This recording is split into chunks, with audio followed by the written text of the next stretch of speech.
প্রিয় ভাইরা আমার, মুনাফিককে সাহাবায়ে কেরাম এত ভয় করছেন, এত ভয় করছেন, জান্নাতের সার্টিফিকেট পেয়েছে। খলিফাতুল মুসলিমিন ওমর ফারুক রাদিয়াল্লাহু তাআলা আনহু তিনি মুনাফিককে এমন ভয় করতেন, রাসূল করিম সাল্লাল্লাহু আলাইহি ওয়াসাল্লাম যখন ইন্তেকাল করলেন, ইন্তেকাল করার পূর্বে হযরত হুযায়ফা রাদিয়াল্লাহু তাআলা আনহুকে রাসূল করিম সাল্লাল্লাহু আলাইহি ওয়াসাল্লাম মুনাফিকদের লিস্ট দিলেন।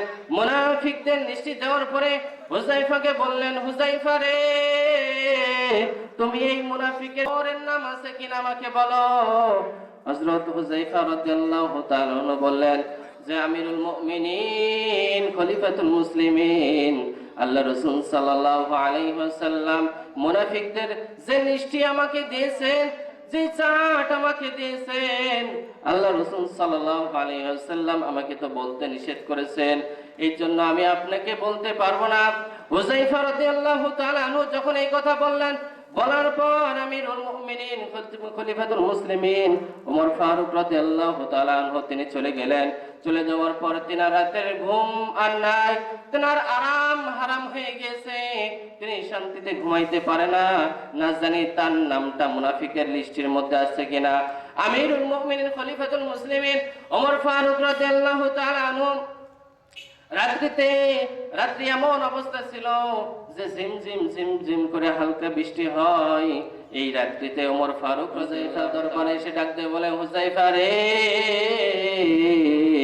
আল্লাহ রাসূল সাল্লাল্লাহু আলাইহি ওয়াসাল্লাম তোমার কাছে মুনাফিকদের যে লিস্টটি দিয়েছে, তুমি তো তার নাম আমাকে বলবে না, তবে তুমি এতটুকু বলো যে আমি ওমর যদি আজকে মারা যাই তাহলে তুমি কি আমার জানাজা পড়বা? হুযায়ফা, তুমি তো মুনাফিকদের জানাজা পড়ো না, তো আমি যদি মারা যাই তুমি কি আমার জানাজা পড়বা না? হুযায়ফা উত্তরে বললেন, আমিরুল মুমিনিন খলিফাতুল মুসলিমিন, আমি আপনার জানাজা পড়বো না তো কার জানাজা পড়বো? তখন ওমর ফারুক রাদিয়াল্লাহু তাআলা আনহু তিনি নিজে বুঝতে পারলেন যে না না, তার নাম মুনাফিকের লিস্টে নাই। তাহলে আমরা বুঝতে পারলাম মুনাফিকদেরকে সাহাবায়ে কেরাম কতটা ভয় করছেন।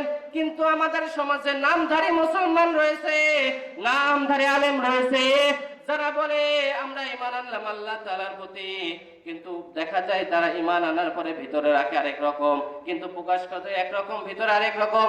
এই জন্য মুসলমান ভাইরা আমার, সাহাবায়ে কেরাম যারা জান্নাতের সার্টিফিকেট পেয়েছেন, তারা নেফাককে, মুনাফিককে কতটা ভালো ভয় করত। প্রিয় ভাইরা আমার, এমনই ভাবে হযরত হানজালা রাদিয়াল্লাহু তাআলা আনহু তিনি বর্ণনা করেন যে আমি রাসূল করিম সাল্লাল্লাহু আলাইহি ওয়াসাল্লামের দরবারে যখন উপস্থিত থাকতাম, রাসূল করিম সাল্লাল্লাহু আলাইহি ওয়াসাল্লামের দরবারে উপস্থিত থেকে যখন তিনি জান্নাত এবং জাহান্নামের আলোচনা করত, তখন মনে অবস্থা একরকম থাকতো। এমন হানজালা রাদিয়াল্লাহু তাআলা আনহু একদিন রাস্তা দিয়ে হেঁটে যায়, পথিমধ্যে হযরত আবু বকর রাদিয়াল্লাহু তাআলা আনহু ডাকতে বলেন, হে হানজালা, তোমার কি অবস্থা, তোমার খবর কি? হানজালা রাদিয়াল্লাহু তাআলা আনহু উত্তরে বললেন, ভাই আবু বকর, হানজালার অবস্থা হলো হানজালা মুনাফিক হয়ে গেছে।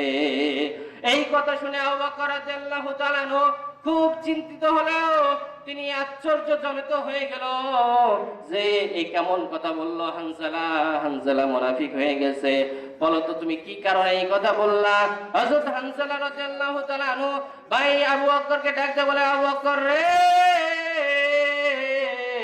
আমি হানজালা মুনাফিক হয়ে গেছে এই কারণে বলতেছি যে যখন আমরা রাসূল করিম সাল্লাল্লাহু আলাইহি ওয়াসাল্লামের দরবারে উপস্থিত হই, যখন রাসূল করিম সাল্লাল্লাহু আলাইহি ওয়াসাল্লামের দরবারে উপস্থিত থাকার পরে আমরা যখন রাসূল করিম সাল্লাল্লাহু আলাইহি ওয়াসাল্লাম আমাদের সামনে যখন জান্নাতের আলোচনা করে, যখন জাহান্নামের আলোচনা করে, তখন যেন আমরা জান্নাত এবং জাহান্নামকে নিজের স্বচক্ষে দেখছি, জাহান্নাম এবং জাহান্নামকে আমরা সামনে উপস্থিত হয়, এমন মন মানসিকতা আমাদের তৈরি হয়ে যায়।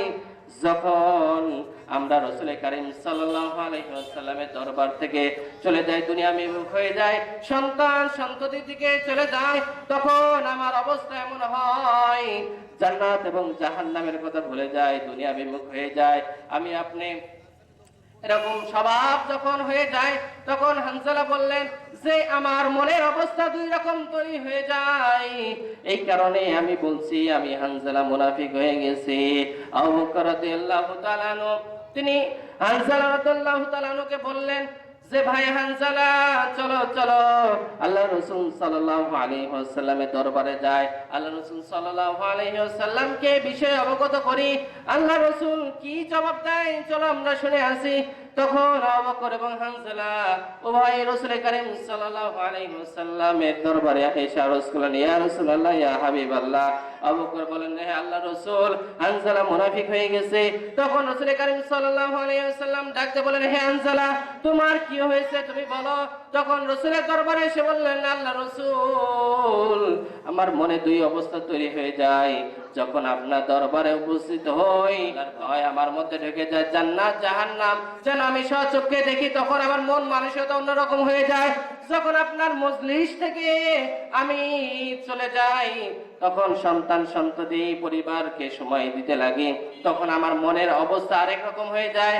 অতএব যে মনের অবস্থা দুই রকম হয়ে যায় এইটা তো মুনাফিকের আলামত। এই জন্য আমি হানজালা বলি যে আমি হানজালা মুনাফিক হয়ে গেছি। রাসূল করিম সাল্লাল্লাহু আলাইহি ওয়াসাল্লাম বললেন যে না না না, তোমার মনের অবস্থা এরকম দুই রকম হওয়াটাই স্বাভাবিক, এটা মুনাফিকের আলামত নয়। হানজালা রাদিয়াল্লাহু তাআলা আনহু তিনার এই দুই মুখ তার এই মনের দুই অবস্থাকে তিনি কতটা ভয় করতেন যে মুনাফিক হয়ে গেছে কিনা এমন ভয় তার মধ্যে থাকতো। কিন্তু আমার আপনার সমাজের মধ্যে দেখা যায় আমি আপনি মুনাফিকের খাসলত নিয়ে ঘুরে বেড়াই। এর জন্য আমার আপনার মন মধ্যে মুনাফিকের স্বভাব যদি থাকে, আমার আপনার মধ্যে এই স্বভাব যদি থাকে, তাহলে এই স্বভাবকে দূর করতে হবে।